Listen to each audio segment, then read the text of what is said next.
Hello, everyone, and welcome to Scholars Hub at Home. My name is Prakangshit Moore. I'm the manager for global alumni engagement at York. Thank you for joining us today for this session named Trump's Mail in Voting Opposition and Canadians' Trust in the System.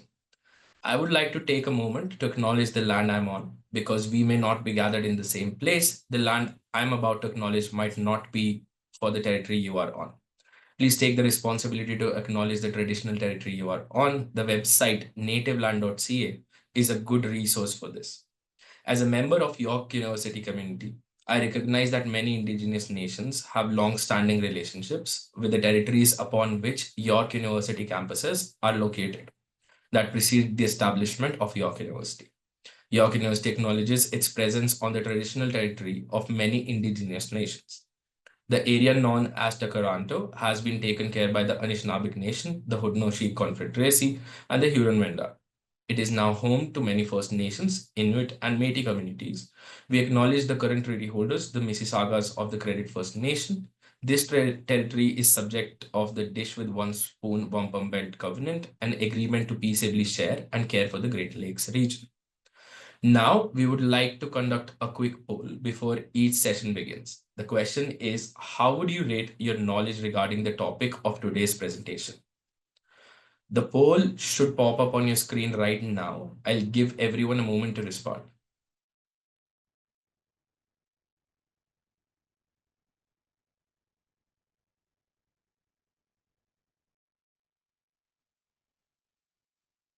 Thank you. It's helpful for our speakers to know more about who is in our audience. If you need help with the Zoom webinar, feel free to click on the Q&A button at the bottom of your screen and enter your question. Our team is ready to help you. That same button may be used to submit questions for our guest speaker to answer during the Q&A period. We ask that you keep your comments relevant and respectful. Now, I would like to introduce Professors Carrie Wu and Andrew Dawson. Andrew Dawson is an associate professor of sociology at Glendon campus. He is a member of both the graduate program in sociology and master's in public and international affairs program, and an associate editor of Canadian Review of Sociology. His research has been published in various social science journals, including Democratization, the British Journal of Sociology, Social Forces, and Social Science History, and has been featured in media outlets such as iPolitics and the Toronto Star. Kerry Wu is research chair and associate professor at York. His research on trust and public opinion has appeared in leading peer-reviewed journals such as Daedalus Journal of American Academy of Arts and Sciences, Public Opinion Quarterly, and International Political Science Review, as well as in popular media, including the Washington Post, Toronto Star, and the Maclean's. Professor Dawson will start off today's talk, followed by Professor Wu. I'll welcome both Andy and Carrie. Well, thank you very much for that introduction. Please share your screen, and I'll be back after your presentation for the Q&A. Thank you. Great, thank you so much. So first, we'd like to start off by thanking York's Division of Advancement for the invitation and for organizing today's talk. Our presentation today is based on a paper that that Dr. Kerry Wu and I co-authored that was recently published in Public Opinion Quarterly. So before I begin, I'll just share my slides.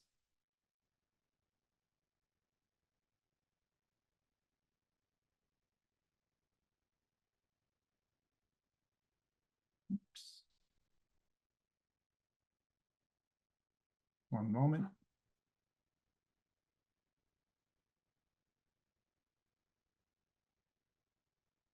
Okay, so hopefully those are up there. If not, the moderators can let me know. Okay, so to give a little bit of context, voting by mail has long been a part of the democratic process in Canada. In 1993, postal voting was extended to all Canadian voters.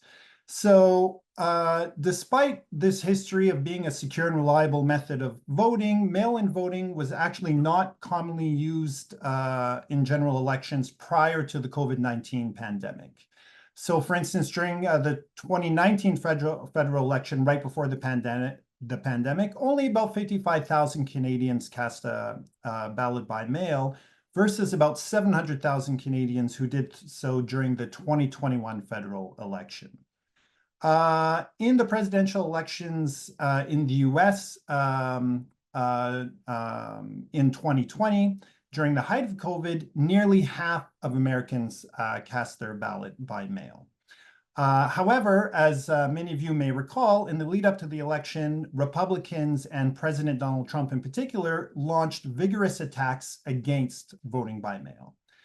So as early as April 2020, he tweeted that mail-in voting was, quote, substantially fraudulent, and that it would lead to a, quote, rigged election. So this is despite evidence suggesting that there's almost no meaningful fraud associated with mail-in ballots, including during the 2020 US election. So Trump's wrongful claims had a well-documented significant impact on US public perception, leading to increased skepticism and mistrust of voting by mail and the electoral process. So research suggests that claims do not have to be true to generate effects. That is, exposure to false claims of election fraud can lower people's faith in elections and belief in democratic government, which of course have important implications. So we can take the January 6th insurrection at the Capitol in the US, which aimed to overturn the results of the election, as one example that perceptions of electoral integrity matter. So Trump's relentless assault on the integrity of mail-in balloting has not only cast a shadow over the confidence of American voters, but may have also had reverberations across the border here in Canada, potentially eroding trust in mail-in ballots among Canadians. So Canada has had a long history of conducting fair and transparent elections. In Canada, as many of you know, federal elections are run by a single nonpartisan electoral management body called Elections Canada, which is unlike the US, where elections by and large are governed in a more decentralized manner. Usually each state has its own rules governing elections, including federal elections in the United States. And in addition, compared to many jurisdictions in the US, it is for the most part comparatively easier to vote in person in Canada as measured by wait times or the absence of legal restrictions surrounding queuing. So I think one BBC article noted that no one will take away your water bottle while you're waiting in line to vote in Canada. And again, unlike the US, the process of voting by mail is standardized in Canada, and in the US, it's typically regulated by the state. That is at the state level. So despite this long history of transparent elections in Canada, a sitting US president's public pronouncements regarding the illegitimacy of mail-in voting predictably received a great deal of international attention and news coverage, and of course, including here in Canada. So as Canadians' news interest in the US is comparatively high for a lot of obvious reasons, it is possible that Trump's attempts to delegitimize voting by mail had some influence on public opinion in Canada. So research has already suggested a Trump effect in Canada in other domains, such as the rise of white supremacist ideologies or far-right populist movement.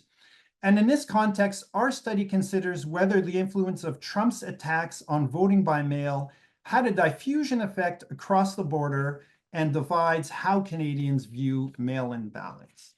So the findings we'll present today provide evidence of a so-called Trump effect in Canada. That is, we find clear evidence or a clear negative association among Canadians holding right-wing populist views and trust in voting by mail.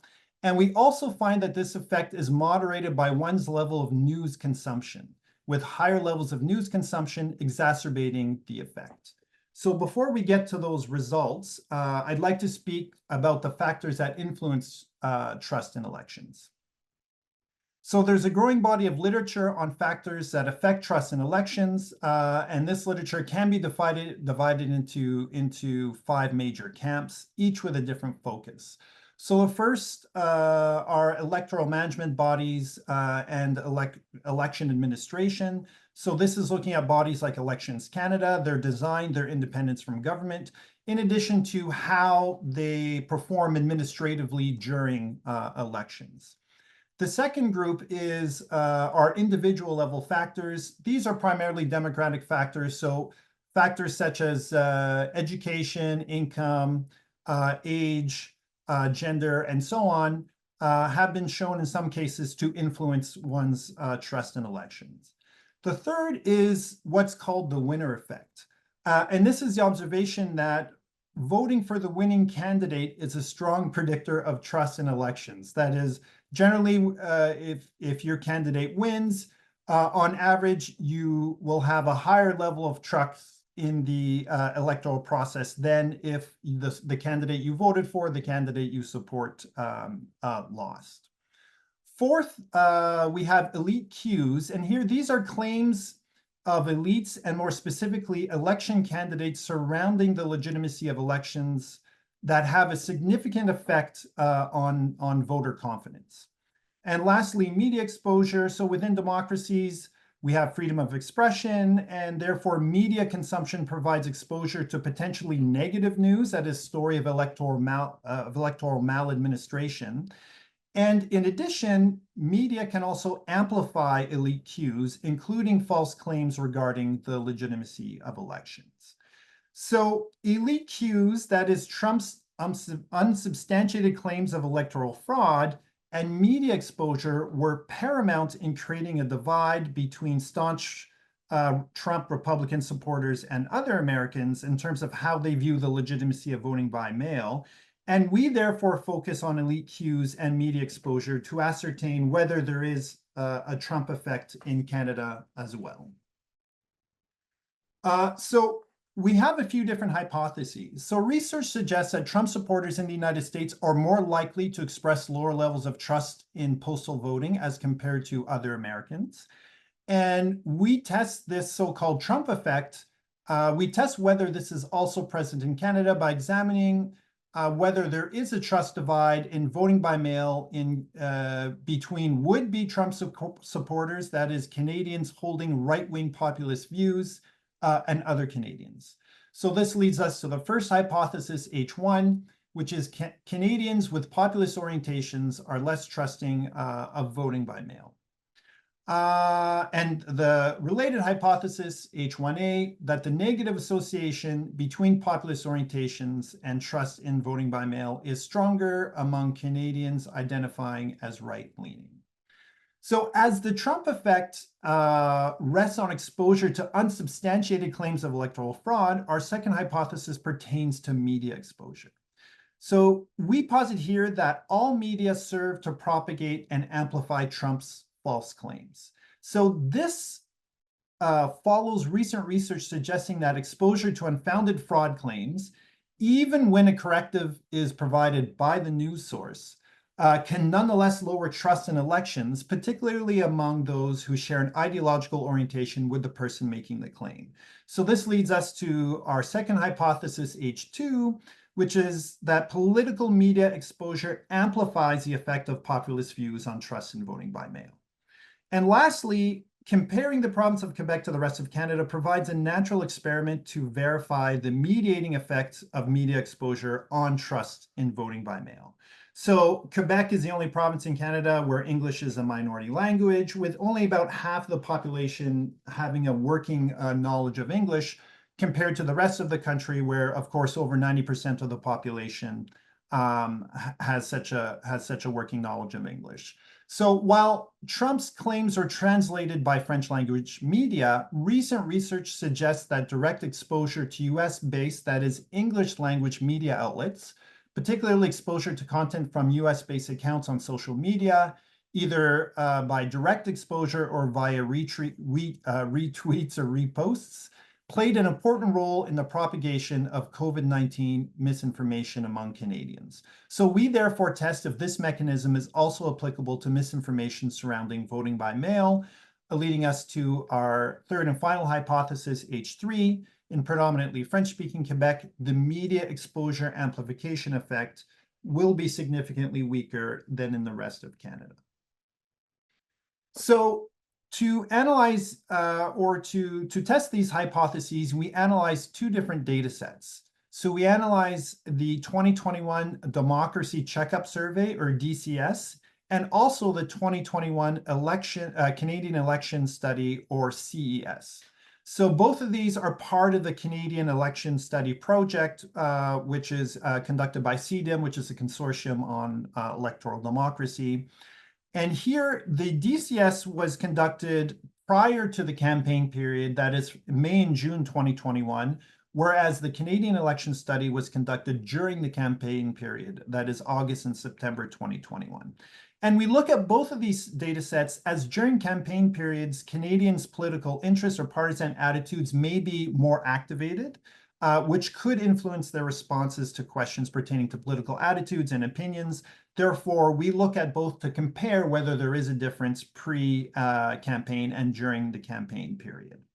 So our dependent or outcome variable is trust in mail-in ballots, and that's measured by question on the survey. Voting by mail is equally as trustworthy as voting in person, and the respondents can answer based on a 5-point Likert scale, that is from strongly agree to strongly disagree. Okay, so now measuring populist attitudes. So we follow the literature and we create a populist attitude index using principal components analysis. So what we do is in each survey, because each survey actually had different questions, so we have the index, the indices are comprised somewhat differently. In the CES survey, there were 5 questions that pertained to populist attitudes. So number 1, what people call compromise in politics is really just selling out on one's principles. Number 2, most politicians do not care about the people. Number 3, most politicians are untrustworthy. Number 4, the people and not the politicians should make our most important policy decisions. And number 5, most politicians care only about interests of the rich and powerful. So in the DCS survey, again, there were different questions. And here we focus on 2 questions that capture the essential components of populism, according to the literature. That is an anti-elite ideology and the view that policy should follow the general will of the people. So in that sense, our index comprises of the following 2 questions. Number 1, I'd rather put my trust in the wisdom of ordinary people than the opinions of experts and intellectuals. And 2, ordinary people, not career politicians, should make our most important policy decisions. So we also look at right-wing political ideology. Again, this is measured differently in each of the surveys. In the CS, it's on a scale from 0 to 10, an ideological self-placement score, 0 being on the left, 10 being on the right. And in the DCS, it's simply party identification, with which party do I identify, and it lists the major political parties in Canada. We also measure political media exposure, and following the literature, we use several indicators that examine its different aspects: news consumption, social media use, and political news engagement. And we also include a variety of controls, such as political knowledge, demographic variables, gender, age, education, income, marital status, visible minority status, social trust, and a couple of regional variables looking at whether respondents reside in Alberta or Quebec, given the unique political culture and dynamic in those 2 provinces.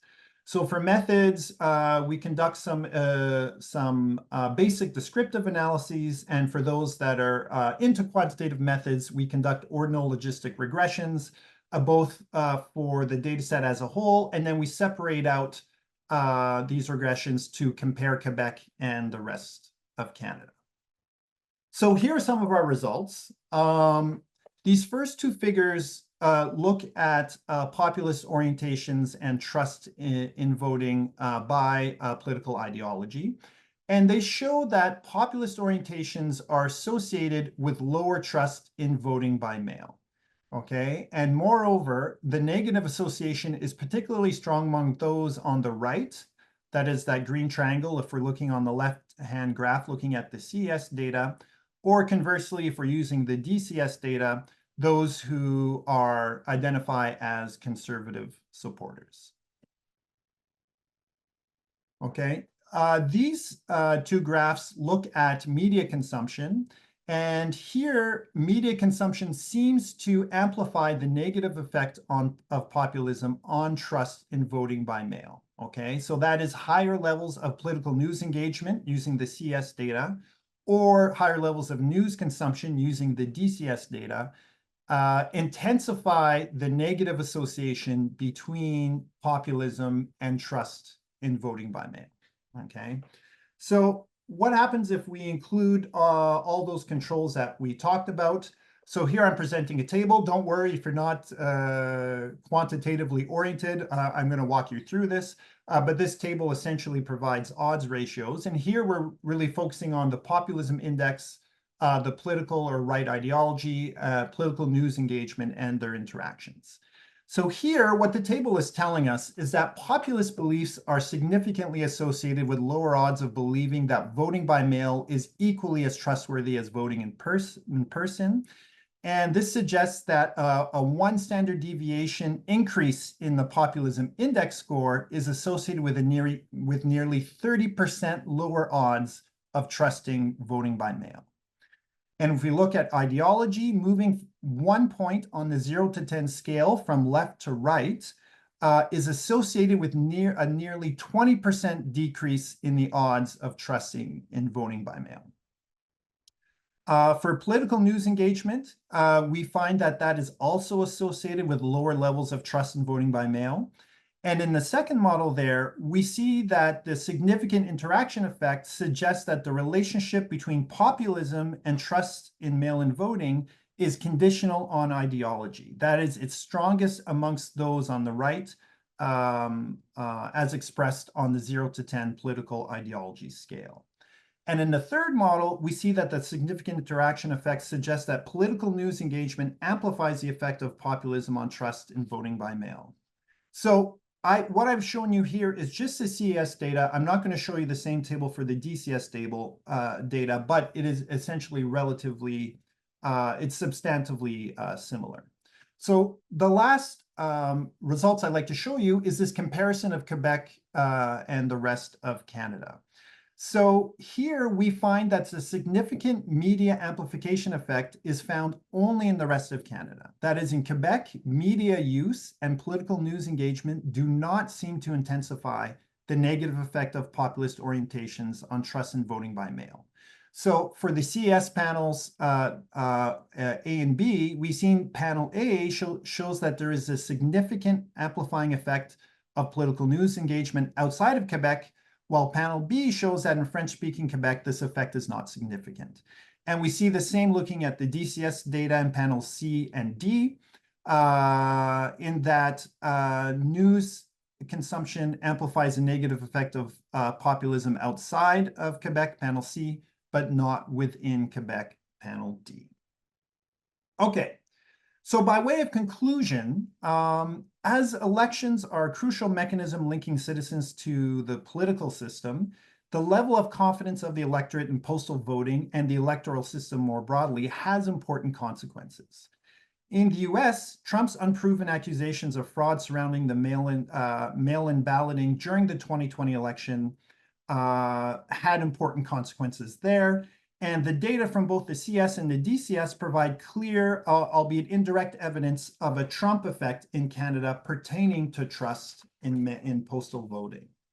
So this study is unique in that it examines a case of a cross-border diffusion effect on public opinion as a result of false claims of electoral fraud from a foreign political leader referring to an electoral system in a different country. However, that being said, Canada can be considered an ideal natural experiment to examine this type of diffusion effect for two different reasons. First, during Canada's 2021 electoral campaign, there was an absence of any of the major political parties, including the People's Party of Canada, attempting to delegitimize voting by mail. So this provides us more confidence in attributing the effects that we see in Canada to cues from Trump. Second, while many countries follow US news, Canadians do so comparatively closely, providing heightened opportunities for exposure to cues from US politicians. So in sum, our findings therefore show that the politicization of mail-in voting by President Trump has important implications not only for the legitimacy of the electoral system in the United States, but also in Canada and potentially in other parts of the world. So I'll leave my remarks there. However, I believe Carrie, my co-author, may have a few remarks to make before we open it up for a Q&A. Thank you so much, Andy. Very well done. I have not much to add, but I would like to just explain a little bit more about why the issue we're looking at is so critical to Canada's democracy. We can think about this in two ways. One is that Andy mentioned that over time in our country, right, mail-in voting has become more popular. During pandemic, more and more people were able to vote because there's opportunities to vote because of the mail-in voting, right? And then I think in the future it will become more important, more popular because it allows more people, Canadians, to participate in this election process. People inside the country, but also millions of Canadians live outside the country, right? So then mail-in voting is critical to political participation and inclusion, encourage more people to vote. That's the whole point of being democratic. Second point is that why trust in mail-in voting is critical to democracy. If we over-research, Andy and I will also working on some other research that demonstrate when people have no trust, little trust in election, in mail-in voting, that discourage, they don't go and vote, right? It's very simple logic that if we don't trust in election, in democratic institutions, in political leaders or political organizations, a lot of times we simply just don't, people just don't go and vote, right? And lower political participation then is threatening the real democracy, right? If only a very few people go and vote, then the whole point of voting system and then democratic process become a major issue. So that's what I want to add is that how the issue we're talking about here is so critical to Canada's democracy. So now question time. Thank you so much for this very timely, informative talk. And as Professor Kerry said, we have time for questions now. Please use the Q&A function at the bottom of your screen to ask questions. And for those of you watching live on Facebook, you're welcome to submit any questions or through comments in the comment section for the video. So I can see we already have the first question. The question's about the data. Are the data available in a published paper or some other form? So the data we use, that Andy mentioned, is the Canadian election studies, right? So all the data can be downloaded on CES study website, right? So if you even just Google Canadian election study, it will lead to a website where you can look into more information, details about the data, the sampling methods, and respondents, and how they were selected, and then how to download the data. Yes, so Canadian election study data. Thank you. So I have another question. This is coming from Facebook. Tell us more about the data that you have analyzed, and what are the major caveats about the data? It's Canadian election study data. It's a long-standing like survey program in Canada. It's almost I think several decades. Right? It's almost I would say it's the highest quality survey data that help us understand Canadians' social and political life. But for this particular study, there's several major limitations of this data. One is the outcome we're looking at, the trust in mail voting, was only included in recent survey, very recent. So that's one kind of major limitation. So we won't be able to look at over time whether Canadians' trust in voting has declined, right? Because of, for example, the Trump impact. So that's one kind of major limitation. Second limitation is that we do not have a direct measure of the, right? So the survey did not ask questions specifically whether like Trump and what Trump has said that impact their perspective or views toward Trump election process and mail-in voting. We just using political ideology, populism, and some of those like indicators would be Trump's supporters and the media consumption, of course, to capture the potential indirect evidence that Trump's argument about mail-in voting might have shaped up how Canadians see mail-in voting. So that's another major limitation, I would say. And you have anything to add to that?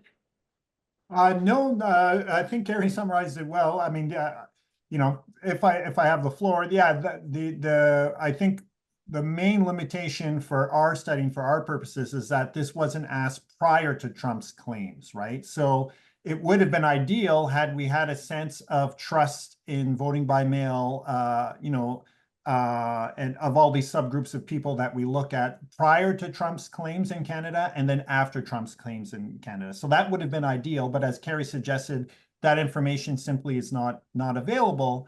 But we try to get at it indirectly as best we can, including at looking at particularly at the media consumption effect, looking at this the kind of this what we're framing as a natural experiment between Quebec and the rest of Canada, based on direct exposure to English language American social media accounts, essentially. Makes sense. So we have another question. It's from Martin. Martin asks, are there other methods or procedures that we can suggest, such as the mail-in ballots can become more trustworthy?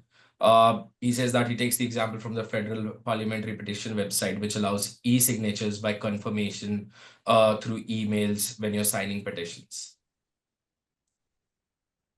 I think from procedure-wise, like if people really understand the process and how mail-in voting is conducted in Canada, it's very trustworthy because a lot of procedures and technicals like help ensure the mail-in voting, right? So the key thing here is it's not about the technical aspect of the voting or election process. It's more about ideology, the ideological perspective in mail-in voting, right? So there's no evidence suggesting in both Canada and in the United States there's fraud in mail-in voting, but just people believe that the thinking, the views have changed, right? And then that perception matters that I explained, because when people perceive mail-in voting is not trustworthy, they just simply don't go and vote at all, right? So then that lead to issues, lower political participation. Understood. Annie, you want to add anything to it?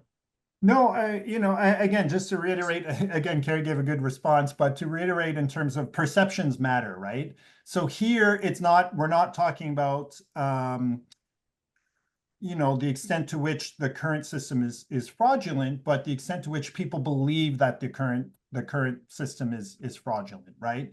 And sometimes perceptions and reality do not coincide, right? So I was reading this morning an article where it was recently published in the US that I think 36% of Americans still believe that Joe Biden was elected in an unfair manner, right? So again, that we're talking about perceptions, how people think, which is, as Kerry said, influenced by ideology, and not necessarily, looking at multiple studies of voter fraud in the US during the 2020 election, particularly mail-in ballots.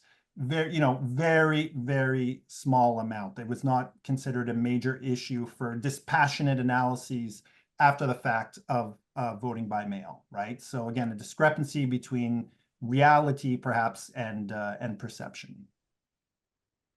Another question that we have is from Eleanor.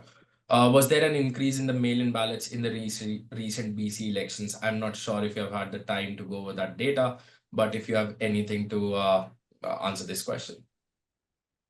So that's very good question. That yeah, we don't have data for like in BC whether there's the how people voted in BC or in other places. But the point, a very good point, because it matters for local election as well, right? It's not just a federal level election. It matters all levels of election, and sometimes a local election matters even more than federal election because local level election closer to local communities and people. And Andy and I also working some research how like different levels of election and political participation might matters for people's, for example, mental health, stress, and their trust in healthcare system, other political policies, right? So highlighting, we are talking about a federal election here, but the local election matters a great deal too. Now, and if I can just add, I think it will be interesting at the federal level. We saw that more than tenfold jump during COVID-19. I'm curious to see for the next federal election whether now that people have done mail-in balloting, they might think, oh, this is not too bad, I'm going to continue to do it, or whether if we revert back to old trends and mail-in balloting becomes less popular. I'm not sure which way it's going to go, so I'll be looking forward to seeing how that turns out whenever the next federal election may be. I have a follow-up for you from Facebook, which says, since you mentioned the upcoming elections, do you think there's going to be impact on the numbers of our mail-in ballot, given that the current government has shown that they have distrust in the whole process because of the claims and the committees that they have set up about the foreign involvement in the elections as such? Well, if I can start on that, Carrie, I think those are two, in my mind, those are two different issues, right? So there's foreign interference in elections, and then there's the integrity of the electoral system and the mail-in ballots, right? So from my understanding, the integrity of the mail-in system or the electoral system and mail-in ballots has not really that specific aspect of the electoral process hasn't been in question. The influence, how perceptions and people are influenced by foreign interference, that is something that is obviously important, but separate from the procedural component of mail-in ballots. So I see those things as sort of two separate issues. Just to add one small point is that we also look at the Canadian election study data, looking at how like Canadians believe. There's one interesting question asking whether people believe there's foreigner interference across the country, like even before the federal government investigating the issue, right? They have been investigating the issue for quite a few years. There's some evidence, but then so that's the reality-wise. But then perception-wise, you will see the huge ideological divide in terms of some people think there is, other people think there's no, right? So there is huge polarized issue, and that could lead to divided views toward like election, whether it's trustworthy or not, and lead to whether people should go and or not, right? So I'm trying to highlight that perception divided in terms of how people think about foreigner interference itself. Excellent. So we have another question which says, how significantly do you feel the role of fact-checking on the part of the media when featuring reportage on political officials and their statements factoring in the current distrust, such as the false claims and outright lying do not overstep free speech within US political party communications, rallies, and medias and such?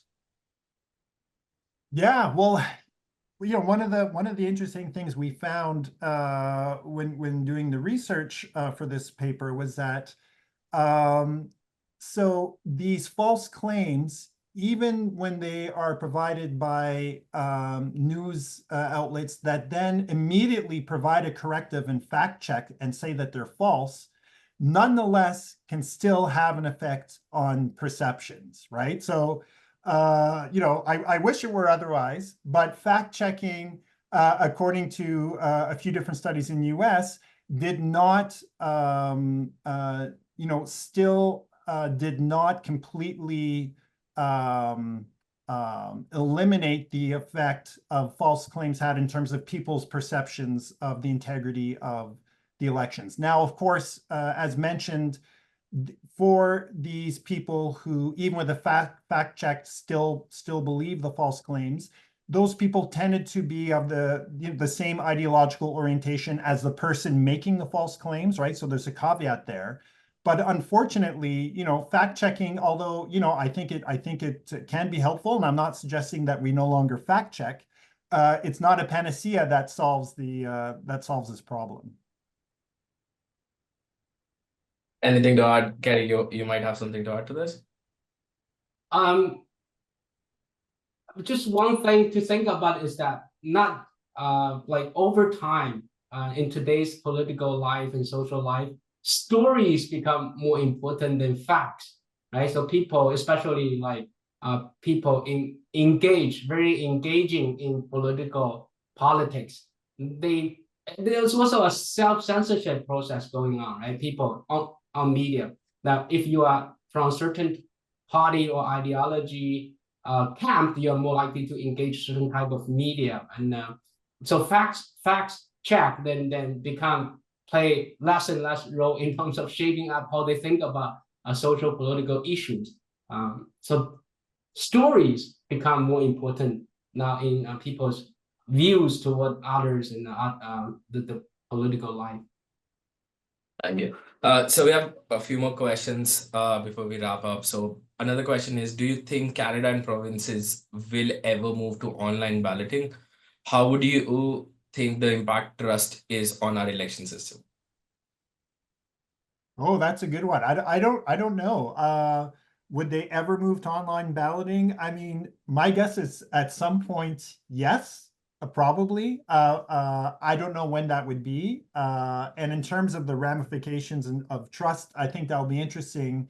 Particularly, I imagine any major change, if that were to happen at some point, would, at least for the first election, there may be some questions about the integrity of it, but again, with experience and with time, those if it is done successfully, and if there are dispassionate studies that suggest that there are no issues with it, then perhaps that could be something that could happen. But again, I'm not sure.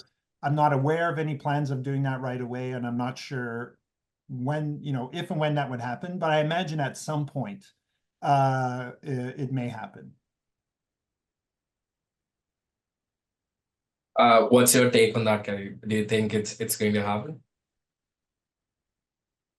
I think it's difficult to say. Not gonna be anytime soon, because the people on this issue, how people think about this issue can be highly divided, right? So there's people believe that voting online will they create more opportunities for fraud, and then like it's easier to hack.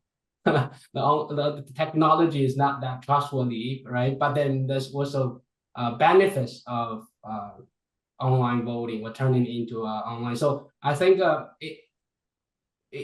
everywhere in Canada, US, this issue will remain debated and divided. So it will take a long time to bring people and then agree on the same page and think, okay, maybe that's the way to go, and then to vote, and then it take long time, I would imagine. Yeah, and I think just add, of course, I don't think it will happen anytime soon.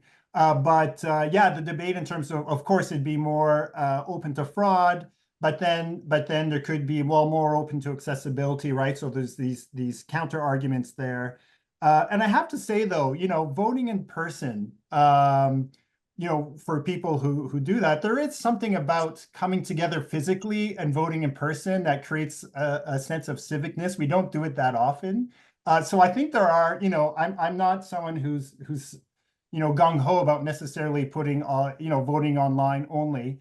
But yeah, there is something to voting in person, which I think I and many others appreciate. So, anyways, leaving that out there.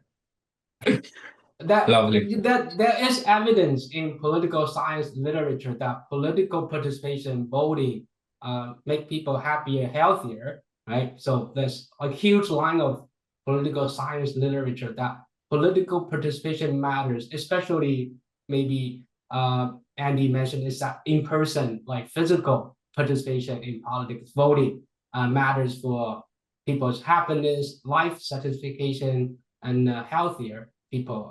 Of course, healthy people are more likely to vote, but there's evidence going backwards is that people engaged in politics tend to be healthier.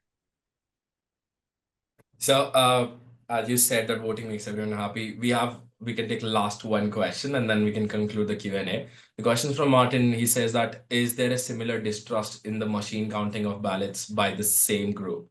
Toronto has used machine counting for decades, and these machines are hardly electronic. Results are available almost immediately. So, more or less, is there a distrust in the machine counting as well, or is there an influence on that too? I don't think the CS data don't have any information on machine counting, so we don't have that that data. I don't know, Carrie, if you're aware of any data.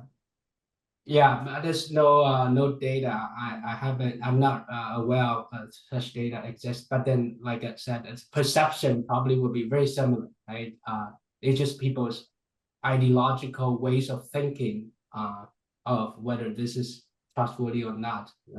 It could be a very similar pattern like the mail-in voting we look at, but we don't have data and evidence.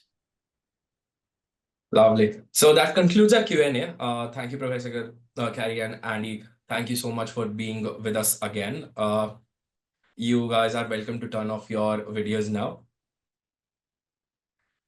We have one more poll questions for the audience, and the question might be on your screen now. How would you rate your knowledge of today's topic following this discussion? Scholars Hub will be back on Wednesday, October 30th at 12 p.m. Eastern Time with a Halloween special. The title is Halloween's Complex History, presented by distinguished research professor emeritus Nick Rogers from the Department of History at York. To register for the event and learn more about upcoming sessions, please use york.ca/alumni and friends. Thank you so much and be well.